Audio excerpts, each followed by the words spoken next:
자, 수업하도록 합시다. 저희 이제 원래는 부가세법도 한 번에 수업을 끝내려고 했는데요. 처음에 이제 세법학 2에 대한 오리엔테이션 하다 보니까 한 번 더 넘어온 것 같아요. 그래서 나머지 부분들 정리하면서 막 갑시다. 제 5장으로 가서요. 그죠? 부가세, 과세표준과 그죠? 매출세액에 대해서 좀 정리를 할게요. 여기서 뭐 시험에 나올 수 있는 건 크게 한 3개의 주제가 있지 않을까 싶어요. 그러면 첫 번째가 뭐가 됩니까? 그지? 자, 과세표준 계산에 그죠? 표준 계산에 그지? 뭐가 있습니까? 일반 원칙에 대한 부분도 여러분이 좀 정리를 하고 가셔야 돼요. 항상 과세표준은 뭐가 됩니까? 오케이? 산출세액의 기초가 되는 금액 또는 수량을 말하게 되는데 우리 부가세법은 종가세를 채택하고 있죠. 그러니까 산출세액 계산의 기초가 되는 뭐가 돼? 그죠? 금액이 되는 겁니다. 또 하나 부가세법은 뭐가 돼요? 기간과세 원칙이 되는 겁니다. 그럼 과세표는 뭐가 한다? 해당 과세기간에 공급한 재화용의 공가액의 합계액이 된다. 이렇게 정리를 좀 하시기를 바래요. 그때 과세표준에서 공제하지 않는 것들로는 뭐가 있다? 대송금이라든가 또는 그죠? 사업자가 재화용을 공급받는 자에게 지급하는 판매 장려금이라든가 하자보증금 이런 것들은 그죠?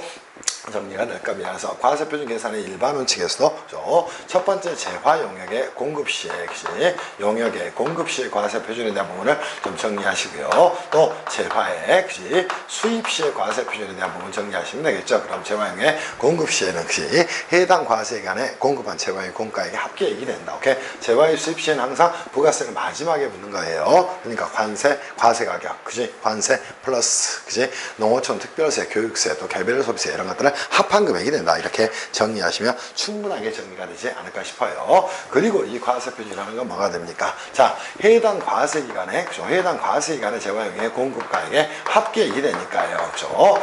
재화용의 공급가액이 합계액이 된다는 거예요. 그죠? 영역의 공급가액이 합계액이 되다 보니까 그죠? 먼저 뭐에 대한 산출이 진행돼야 되는가? 이 재화용의 공급가액에 대한 산출이 진행돼야 된다는 겁니다. 그리고 이걸 합한 금액을 과세기간으로 과세표준이 되다 보니까요. 거기에 대한 내용을 먼저 정리하셔야 되겠지. 자, 금전으로 대가를 받은 경우에는 그 대가가 되는 것이고요. 금전 외의 대가를 받은 경우에 자기가 공급한 영역의 또는 재화의 시가가 된다. 이 부분 주의를 좀 하셔야 되겠죠. 부가세 포함 여부가 불분명한 경우는 110분의 100으로 나눈 금액이다. 또 공가액에 포함되는 거 당연히 이자 요소는 포함이 되는 것이다. 또 포함되지 않는 것으로 정리하면 되겠죠. 매출, 렌더리, 환입, 또 할인 이런 것들은 포함하지 않는다. 오케이, 또 그죠?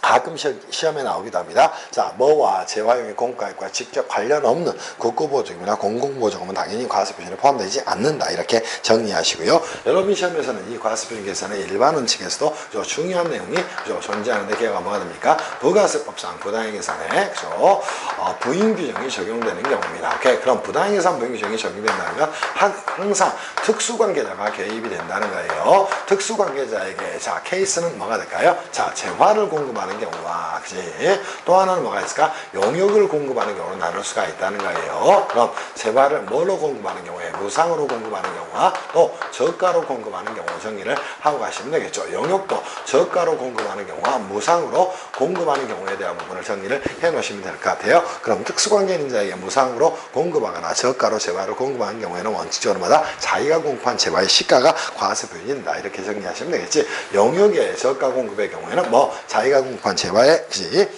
용역의 시가가 과세표준이 되는 겁니다. 다만 뭐가 될까요? 무상으로 공급하는 경우에는 원칙은 뭐가 되잖아요? 과세 대상이 되지 않는다는 거예요. 그죠? 그러나 특수관계는 예외적으로 사업용 부동산 임대용역을 공급하는 경우에는 뭐 한다? 자기가 공급한 영역의 시가로 과세표준을 본다. 그 부분들을 반드시 좀 정리를 하고 가셔야 됩니다. 그리고 나서 여러분에게 또 하나 정리할 부분이 있다. 마일리지. 마일리지는 뭐가 있어요? 자기적립 마일리지와 그 밖의 마일리지로 나눌 수 있어요. 근데 자기적립 마일리지는 과세표준에 포함하지 않는다는 겁니다. 그럼 그 말은 공제하겠다는 거예요. 그러면 자, 1,000원을 공급했는데 뭐랬다는가? 자기적립 마일리지로 500을 썼다는 거예요. 그럼 950원만 공급가액이 되는 것이고 그게 과세표준이 된다. 이렇게 정리하시고요. 현대카드 N포인트를 50을 받았다는가? 그때는 재화용 공급가액이 1,000원이 되니까요. 전부가 과세표준이 된다. 이렇게 정리를 하시기를 바랍니다. 그리고 나서 이 과세표준 계산의 특수문제에 대한 부분을 몇 가지를 좀 정리를 꼭 하고 가셔야 돼요. 그죠? 그때는 과세표준 계산에 있어서 가장 문제가 될 만한 게 뭐가 있을까요? 그죠? 간주 공급에 대한 부분 정리하시면 되는데 이거 뭐 시험에 나올 만한 내용은 아닐 것 같고요. 공통사용지화를 공급하는 경우에 특례에 대한 부분도 간단하게 좀 정리를 하시면 되지 않을까 싶어요. 그죠? 무슨 말씀인지 이해할 수 있겠어요? 오히려 그죠? 이 특수문제에서는 토지와 건물을 뭐 하는 경우에 역시 건물을 역시 일괄 공급하는 경우에 대한 부분을 좀 정리를 좀 하시고요. 또 하나 역시 자 뭐 하는 경우에 부동산 임대 용역을 역시 자 부동산 임대 용역을 공급하는 경우에 대한 특례도 그죠? 용역을 공급하는 경우에 대한 역시 과세표준 계산의 특례도 여러분이 좀 정리를 해 놓으시면 될 것 같아요. 이유는 왜 그래? 자 토지는 면세야, 건물은 과세가 되는 것이야. 그럼 건물분만 뭘 해야 돼? 부가가치세 과세표준으로 포착을 해야 되는 것이야. 그래서 생겨난 문제가 뭐가 됩니까? 토지와 건물의 일괄 공급 시 과세표준 계산의 특례 규정이 나오는 거예요. 자, 부동산 임대용역은 원칙적으로 부가세법상 과세 대상이 되는 것이야. 오케이. 근데 자, 토지 중에 주택 부수 토지의 정착 면적에 해당하는 부분은 뭐가 됩니까? 그래서 면세가 적용되는 겁니다. 또 하나 어느 경우에 그지 건물의 임대 중에 주택의 임대 부분은 면세가 적용되다 보니까 여기서 정리를 하고 가는 겁니다. 그럼 부동산 임대용역 원칙적으로 과세가 되지만 자, 대원칙이라는 거예요. 원칙적으로 과세가 되지만요. 그죠?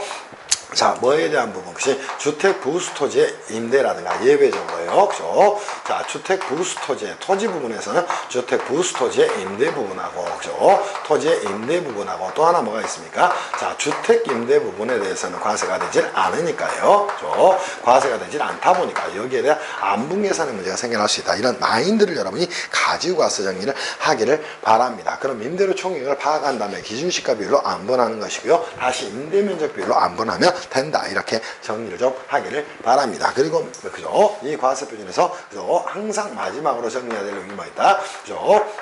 이 매출세액을 계산함에 있어서는 항상 대손세액 공제에 대한 부분을 정확히 좀 정리를 하셔야 됩니다. 그럼 재화용역을 공급했다. 금전으로 대가를 받질 않았다. 근데 뭘 했다? 공급이 속하는 것이 공급일부터 5년 이내에 역시 자 언제 역시 과세가 가는 확정신고 기한까지 대손이 발생을 했어야 됩니다. 그로 인해서 뭐가 돼요? 회수불능이 생겼어야 됩니다. 그때 대손세액 공제 신청서를 제출을 하고요. 관련 서류를 제출하게 되면 뭐한다? 해당 과세가 가는 매출세액에서 대손세액을 공제해 줄 수 있다는 겁니다. 그래서 이 대손세액 공제에 대한 부분을 항상 역시 두 가지 경우에 생각하시면서 정리를 하시면 돼요. 공급하는 자의 처리 방법, 또 공급받는 자의 처리 방법에 대해서 역시 정리를 좀 하시면 될 것 같아요. 첫 번째 뭐 발생 시, 그죠? 당연히 매출세액에서 차감하는 것이고 매입세액에서 차감하는 겁니다. 그리고 대손금을 회수하는 경우에 대한 효과 문제까지도 여러분이 정리를 하시면 될 것 같아요. 그치? 이 정도 보시면 과세표준과 매출세액에 대해서 정리가 됐을 것으로 생각합니다. 무슨 말씀인지 이해할 수 있겠죠? 이제 이렇게 정리를 하기를 바랍니다. 그리고 제6장에 가게 되면 여러분들이 보셔야 될 내용이 존재하네요. 자, 매입세액과 그죠? 또 납부세액에 대한 부분을 여러분이 좀 정리하셔야 됩니다. 이때도 항상 납부세액 계산에서는 어떠한 부가세법의 원리가 작동된다? 전단계 세액공제법이 작동이 되는 겁니다. 그러니까 그죠? 이 매입세액 공제 방법도 전단계 세액공제법이 작동이 되니까요. 이 매입세액도 뭐 그죠? 자신이 부담한 세액면상 매입세액은 전액 공제가 이루어지게 되는 겁니다. 무슨 말씀인지 이해할 수 있겠지. 그래서 기본적으로 여기서 납부세액 계산 구조를 보면서요. 자, 대원칙은 뭐라는 겁니까? 이 부분 한번 안고 가봅시다. 자, 매입세액 공제의 대원칙에 대해서 먼저 정리를 하셔야 됩니다. 매입세액 공제를 하는 건 그죠? 원칙입니다. 일단은 1단계에서 뭐라는 거예요? 그죠? 세금 계산서상 매입세액은 전부 공제를 해주게 된다는 겁니다. 이거를 여러분이 머릿속으로 그죠? 세금 계산상 매입세액은 뭐한다? 그죠? 자, 원칙적으로 전액 공제하는 걸 원칙으로 한다는 겁니다. 근데 자, 2단계에서요. 세금계산서를 받는 것들이더라도 뭐 하겠다? 이 매입세액이 뭐 하는 것? 불공제되는 건 그죠? 불공제되는 건 차감하는 방식으로 그죠? 차감하는 방식으로 계산이 된다는 겁니다. 그때 이 매입세액 불공제 대상은 어떻게 될 것인가? 이 부분만 여러분이 안고 가시면 되겠죠. 그래서 여기는 시험에 굉장히 자주 나오니까요. 정리를 하고 가셔야 됩니다. 또 이 매입세액 공제는 뭐예요? 그죠? 세금계산상 매입세액을 공제하는데 항상 매입한 그죠? 언제? 과세 기간에 당연히 매출세액을 매입세액에서 그죠? 공제를 한다는 것이에요. 오케이? 그러니까 매출과 하등해서 나뉘었다 이런 부분도 정리하시면 되겠지. 그럼 매입세액 불공제 대상은 첫 번째 뭐가 있을까? 면세 관련 매입세액이 존재를 할 거고요. 그죠? 두 번째 사업과 무관한 매입세액이 존재를 할 겁니다. 여기에 대부분 판례들이 너무나 많이 나와 있어요. 그래서 이 매입세액 불공제 부분 이 원리를 꼭 여러분이 정리를 하고 가셔야 됩니다. 세 번째 뭐 있을까? 접대비 관련 매입세액이 그죠? 존재를 할 거고요. 비영업용 그죠? 승용자동차 관련된 그죠? 승용자동차 즉 비영업용 승용자동차 관련된 것이 매입세액도 공제를 하지 않는 거고요. 토지 관련 매입세액도 공제를 하지 않는다. 이런 것들을 여러분이 꼭 정리하셔야 돼. 그때 시험에 굉장히 많이 나오죠. 사업과 관련 없는 매입세액 불공제에 대한 부분도 굉장히 자주 나오는 부분이니까 정리하셔야 돼요. 또 토지 관련된 매입세액 공제 역시 하지 않는다는 겁니다. 다만 이때 예외가 되는 대부분 판례가 존재하게 됩니다. 그렇죠? 자, 토지의 임차인이 역시 임차인이 뭘 하게 됩니까? 부담한 것이 매입세액이 존재한다는 겁니다. 오케이? 이거는 당연히 공제가 된다. 이렇게 이해를 하고 가셔야 돼요. 이유는 왜 그래요? 토지 임차인은 뭐가 됩니까? 당연히 임대사업자로부터 과세, 자, 세금계산서를 받을 거예요. 그리고 토지의 임대는 뭐가 됩니까? 당연히 과세 사업이 될 것이고, 따라서 그런 이유에서 매입세액 공제가 허용이 된다. 이런 부분을 여러분이 꼭 정리를 하셨으면 좋겠다. 이렇게 정리를 합니다. 그리고 이 매입세액 공제에 있어서 여러분이 또 하나 뭐 정리해야 될 내용이 있다면, 그죠? 자, 뭐 있어요? 매입자 발행 세금계산서에 의한, 그죠? 발행 세금계산서에 의한 매입세액 공제도 간단하게 역시 세금계산서에 의한 공제 부분도 정리를 좀 하시면 될 거예요. 절차는 굉장히 간단하죠. 자, 공급하는 자가 뭐 했다? 그치? 거래 징수를 했음에도 불구하고, 그죠? 세금계산서를 발행해 주지 않았다. 그럼 공급받는 자는 뭐 한다? 관할 세무서에게, 그치? 자, 확인 요청을 해달라고 요청을 합니다. 그럼 관할 세무서는 당연히 뭐예요? 그죠? 자, 공급하는 자에 관한 세무상, 그지? 세무상에 그러한 사실을 알립니다. 그럼 세무공무원이 파견돼서요, 실제 재화용이 공급인지 확인하게 되는 겁니다. 그리고, 그죠? 매입자에 관한 세무상에, 맞다. 이렇게 확인을 해주게 됩니다. 그럼 매입자가 스스로 뭐래서, 오케이? 즉, 공급받는 자가 스스로 세금계산서를 발행해서 매입세 공개를 할 수가 있다. 이렇게 정리를 하시면 될 것 같아요. 그리고 신용카드 매출전표분, 이런 부분은 시험에 안 나오니까 여러분은 불공제 매입세 고용 시험으로 모든 것들을 좀 정리를 하고 가셔야 됩니다. 무슨 말씀이지? 이해할 수 있겠지? 또 세금계산서를 뭐 발행하지 않은 경우 등이라든가, 오케이? 그죠? 세금계산서 미수치라든가, 그죠? 계산서, 그죠? 자, 미수령이라든가, 또 세금계산서의 필요적 계상의 불비라든가, 또 매출세별 세금계산서 합계표 등을 제출하지 않은 경우에는 그지 매입세 공개가 이루어지지 않는다. 이렇게 정리하시고요. 예외적으로 허용이 되는 경우죠. 자, 거래 사실이 확인이 된다든가, 해당 공급시가 속하는 과세기간에 발급받았다든가, 오케이? 발급 사실이 확인이 됐다든가, 또, 그죠? 그 거래 사실이 확인된 경우에는 매입세 공개는 이루어질 수 있다. 그지? 그러면서 뭐 수정신고 시, 또 기한후 신고 시, 또 경정청구 시, 오케이? 이렇게 제출돼서 매입세 공제가 허용되는 경우에는 가산세 부담이 없다. 이렇게 정리를 하셔야 돼요. 근데 관할세무장 스스로 경정하는 경우 등에는 가산세 부담이 있다. 이렇게 정리를 좀 하시면 될 것 같아요. 그래서 그 밖에 불공제와 관련된 매입세액에서 판례 규정이 굉장히 많이 나와 있죠. 그래서 이 부분을 정리를 좀 하시길 바랍니다. 특히 정비사업 추진을 위한 주식 인수를 위해서 컨설팅을 했다는 겁니다. 당연히 뭐가 될까요? 이 정비사업이 과세가 되는 경우에는 당연히 매입세 공제가 된다. 이렇게, 그죠? 정리를 좀 하시면 되지 않을까 싶고요. 또 골프 회원권은 오로지 접대 목적으로 당연히 접대비 관련 매입세액으로 공제되지 않는다. 이러한 마인드를 가져야 됩니다. 또 골프장의 용지 조성이 됩니다. 토지 관련 매입세액이 될까요? 공제되지 않는다. 이렇게 정리를 하면 될 것 같아요. 그죠? 또 임차인의 경우에 매입세액 공제가 이루어진다. 이런 부분들 정리를 잘 해놓으시면 좋을 것 같습니다. 그리고 항상 의제 매입세액 공제도 정리를 하셔야 되고요. 의제 매입세액 공제는 여러분이 반드시 이렇게 정리하셔야 됩니다. 자, 일반 과세자에 대한 부분하고요. 또 간이과세에 대한 부분을 같이 여러분들이 좀 정리를 해 놓으실 필요가 있습니다. 간이과세는 음식점업과 제조업을 영위하는 자만 대상이 된다. 이렇게 정리하시고요. 일반과세의 경우에는 그 업종의 제한이었고, 과세사업을 위해서 면세, 농수축, 임산물 등을 원재료로 해서 창출한 재화용의 공급이 과세가 되는 경우에는 뭐 하겠다? 그치? 실제로 면세, 농산물 등에 대해서 자, 얼만큼의 매입세액이 들어가 있는가는 모르지만, 자, 일정 퍼센테이지에 대해서 매입세 공제를 받을 수 수 있는 것으로 그죠? 의제를 해서 매입세액공제를 적용하겠다 정리를 하셔야 됩니다. 이것 또한 뭐가 됩니까? 매입세액공제가 되는 거예요. 그러니까 항상 매입한 과세액안에 공제가 되는 것이고 따라서 그대로 인도 양도하거나 면세사업을 위해서 사용한 경우는 매입세액공제를 적용하지 않겠다. 그게 의제 매입세액공제가 되는 겁니다. 또 하나 시험에 나올 수 있는 내용이 뭐 있어요? 자, 과세표준에 대한 안분계산과 더불어 그죠? 자, 과세표준의 안분계산 부분도 정리를 좀 하고 가셔야 돼요. 그래서 이 안분계산 부분도 정리를 하고 가셔야 되고 항상 여러분이 안분계산을 볼 때는 두 개를 꼭 같이 정리하셔야 됩니다. 그럼 과세표준 안분계산하고 매입세액의 안분계산 부분은 꼭 정리를 같이 해놓으시면 좋겠다 이런 생각이 들어요. 그러면 안분계산 부분은 첫 번째 뭐가 있다? 과세표준의 안분계산 부분하고 그죠? 또 뭐가 있다? 매입세액의 안분계산 부분이 존재하게 되는데요. 이 두 개를 잘 정리를 해놓으면 좋겠다 이런 생각이 들어요. 그럼 과세표준 안분계산은 직전 과세기간에 총 공급가액에서 과세공가액에 해당하는 부분이 안분계산이 되는 것이고 매입세액 안분계산은 당해 과세기간에 그지? 자, 일단은 생계현상 매입세액 공제가 됐을 거니까 면세분을 포착을 하는 겁니다. 그래서 그렇게 정리를 좀 하시면 되지 않을까 싶어요. 그리고 이 과세표준과 그지? 매입세액의 안분계산에 있어서 그죠? 생략할 수 있는 사유들도 그죠? 여러분이 같이 정리하시면 굉장히 바람직하지 않을까 이런 생각이 듭니다. 생략할 수 있는 사유도 거의 똑같으니까요. 머릿속에 꼭 넣어놓고 가시기를 바랍니다. 그리고 납부 환급세액의 재계산이라든가 감가상각자산의 과세 전환 시 매입세액 공제는 여러분이 생각을 하시면 돼요. 오케이. 자, 뭐 했다는가?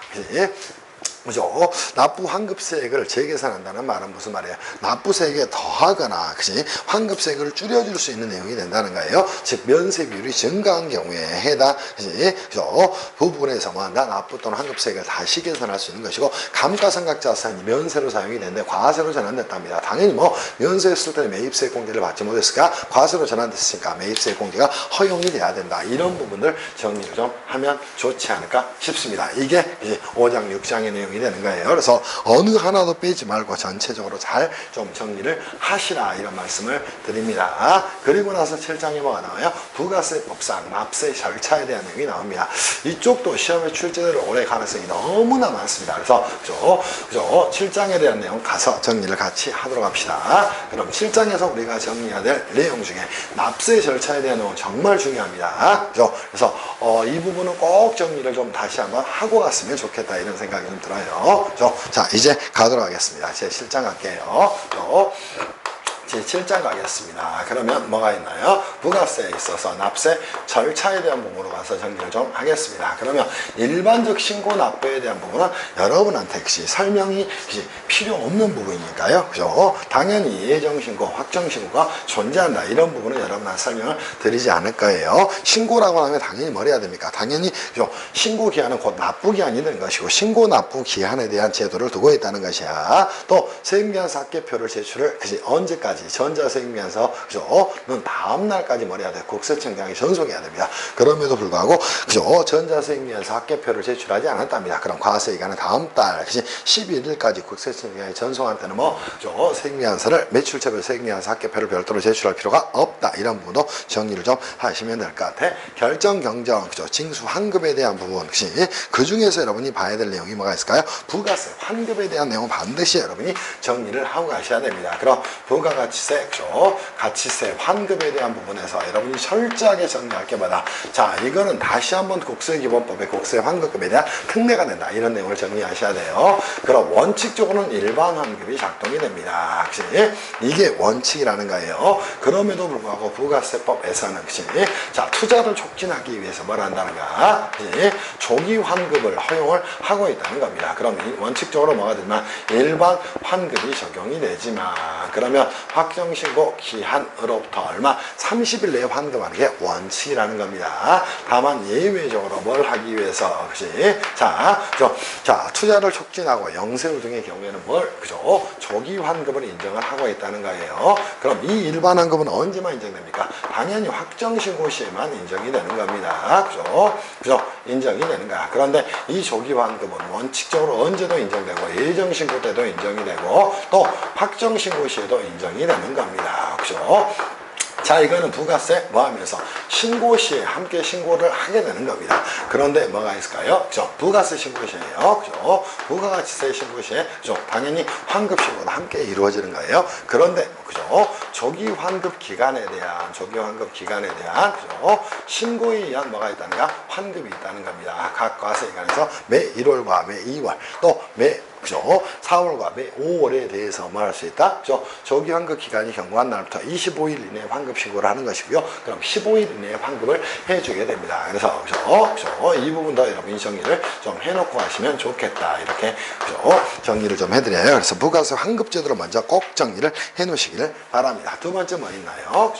그죠? 부가가치세. 그죠? 자, 뭐가 있나요? 납부에 대한 특례 규정이 존재를 하게 됩니다. 그래서 이 납부에 대한 특례들을 꼭 정리를 좀 하고 가시면 좋겠다 이런 생각이 좀 들어요. 그죠? 자, 첫 번째 부가세 납부에 대한 특례라고 이야기를 할 수도 있고 저는 한꺼번에 봤으면 좋겠어요. 그래서 자, 부가세 납부에 대한 특례로 여기서 보지 말고요. 부가세 납부에 대한 특례로는 두 가지만 봅시다. 하나 뭐가 있을까요? 납부에 대한 특례로. 그죠? 자, 올해 신설된 제도로. 그죠? 자, 그죠? 신용카드사 등의 대리납부제도 한번 정리를 좀 하시면 어떨까 싶어요. 그죠? 신용카드사 등의 전체 갈까요? 그냥 이렇게 합시다. 자, 부가세 납부에 대한 특례로 크게 뭘 두고 있다? 기본적으로 대리납부 제도를 두고 있다는 겁니다. 오케이? 그래서 이거는 무조건 나온다고 생각하고 대비를 좀 하시기를 바랍니다. 뭐예요? 용역의 수입에 대한 과세가 이루어지지 않기 때문에 거기에 대한 입법적 불비를 해소하기 위해서 만들어 놓은 제도다. 오케이? 비거주업 또는 외국법인으로부터 용역 또는 권리를 그치? 당연히 뭐 공급받는 자가 있다는 겁니다. 그때는 뭐 용역의 수입에 대해서 과세가 되지 않는다니까 또 권리 중에도 과세가 되지 않는 것들이 있다는 거. 오케이? 거기에 대해서 뭐 하겠다. 그치?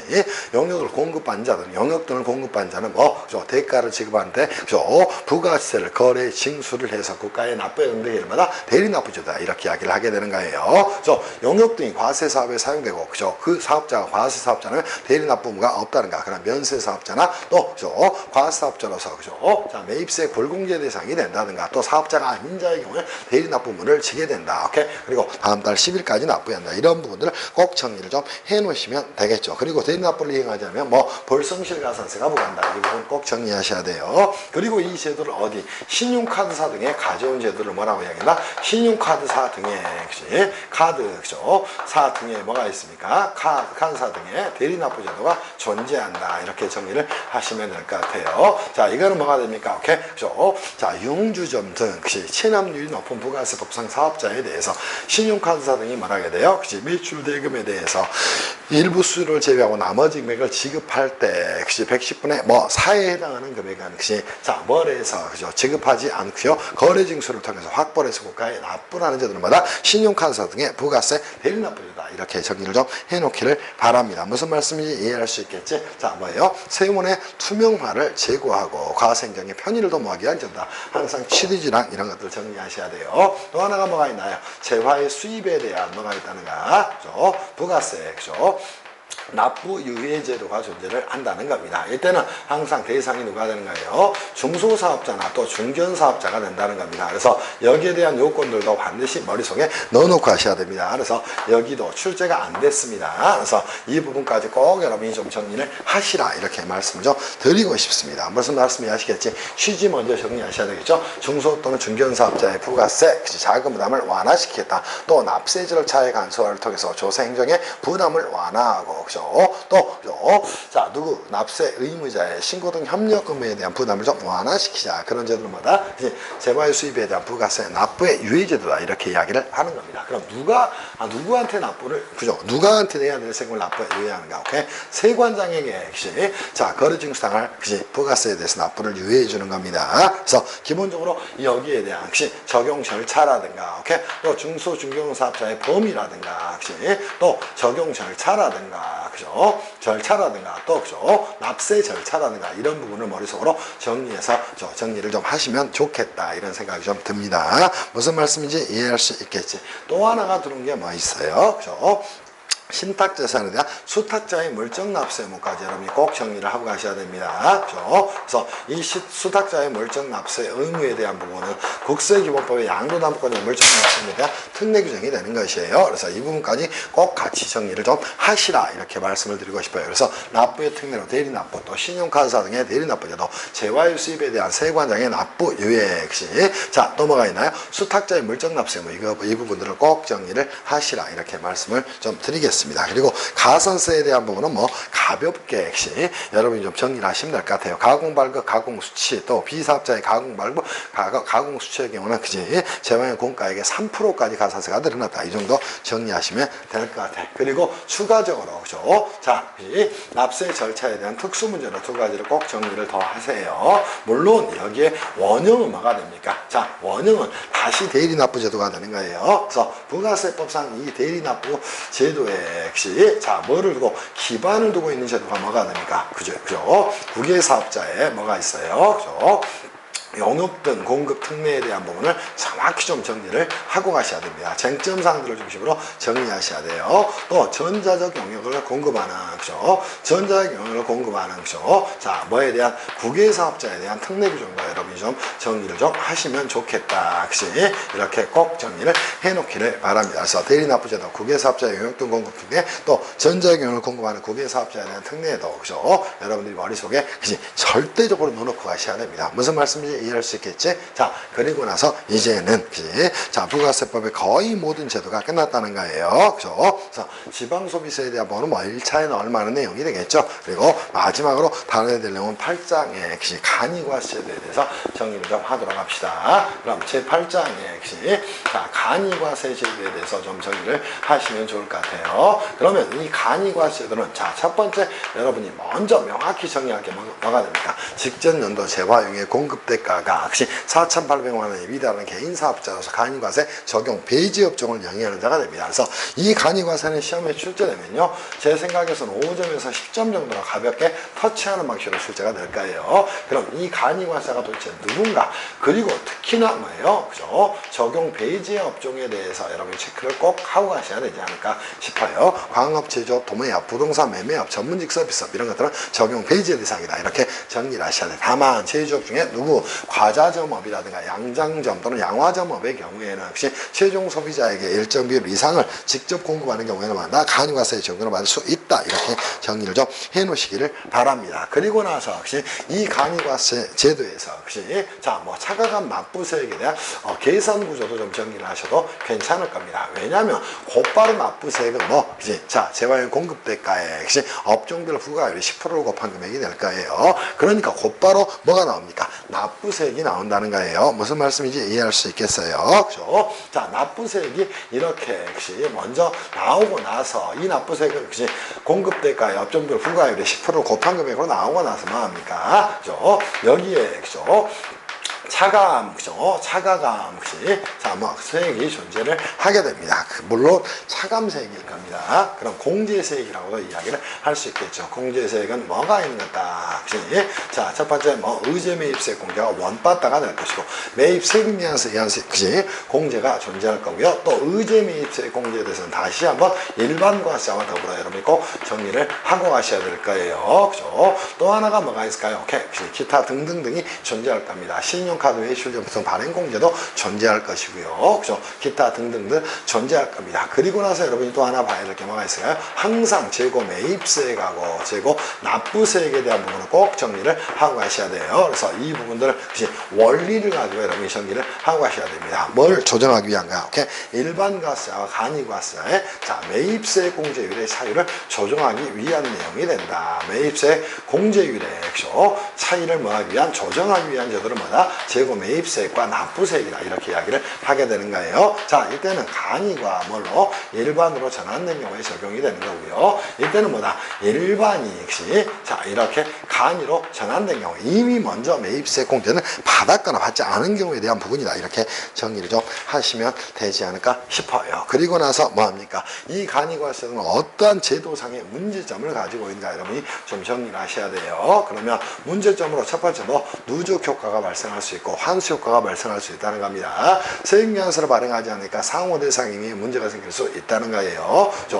그치? 그러다 보니까 조세 불공평에 대한 문제도 생길 수가 있다. 이러한 문제점들도 여러분이 꼭 안고 가셔야 됩니다. 이 문제점을 그죠? 시정하는 제도로 뭐 있다? 그죠? 대표적으로 그죠? 시정하기 위한 제도로 그죠? 간이과세의 포기제도가 존재를 하게 됩니다. 간이과세의 포기는 역시 당연히 일반 과세를 적용을 받고자 하는 달의 전달 말일까지 포기 신고를 하게 되는 것이고요.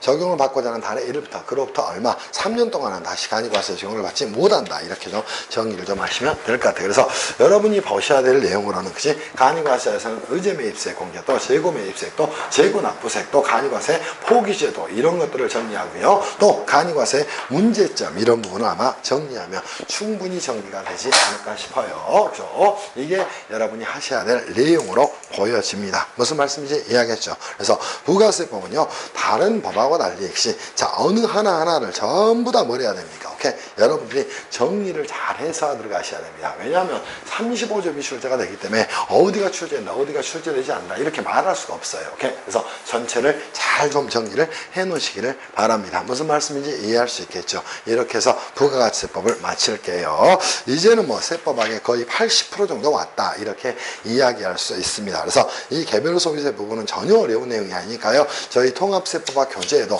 교재 분량이 많지 않죠. 그래서 여기에 있는 내용은 전부 다 달달달달 공부를 하시길 바랍니다. 쉬었다 개별 소비세를 하겠습니다.